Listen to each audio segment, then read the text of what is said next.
புதுச்சேரியில் குடிசை மாற்று வாரிய அதிகாரியை பொதுமக்கள் முற்றுகையிட்டு போராட்டத்தில் ஈடுபட்டதால் பரபரப்பு ஏற்பட்டது. புதுச்சேரி அரசு குடிசை மாற்று வாரியம் மூலம் வீடு கட்ட மானிய உதவித்தொகை, சாலையோர மக்களுக்கு அடுக்கு குடியிருப்பு உள்ளிட்ட பல்வேறு நலத்திட்டங்கள் செயல்படுத்தப்பட்டு வருகிறது. இந்நிலையில் உருளையன்பேட்டை தொகுதியை சேர்ந்த மக்களுக்கு வீடு கட்ட மானிய தொகை வழங்காததை கண்டித்தும், சாலை ஓரத்தில் வசிக்கும் மக்களுக்கு லாம்பர் சரவணன் நகரில் உள்ள அடுக்குமாடி குடியிருப்பில் வீடு ஒதுக்காததை கண்டித்தும் சுயேட்சை எம்எல்ஏ நேரு தலைமையில் அப்பகுதி மக்கள் குடிசை மாற்று வாரியத்தை முற்றுகையிட்டு போராட்டத்தில் ஈடுபட்டனர்.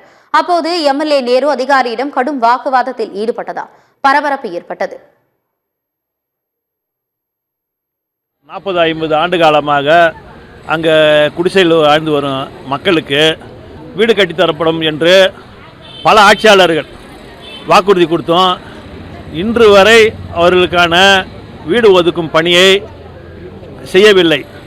அதிகாரிகளோட மெத்தன போக்கால் அவங்களுக்கு கொடுக்கப்பட வேண்டிய முன்னுரிமை அட்டை இதுவரை கொடுக்கப்படாமல் காலம் கடந்து இருப்பதால் இந்த அரசும் சரி, அரசு அதிகாரியும் சரி, இதை துரிதமாக செயல்பட்டு இவங்களுக்கான வீடு ஒதுக்கும் பணியை இந்த ஒரு மாதத்தில் இது செஞ்சு கொடுக்கலனாக்கா இவங்களுடைய தொடர் போராட்டம் நடத்த போகிறாங்க.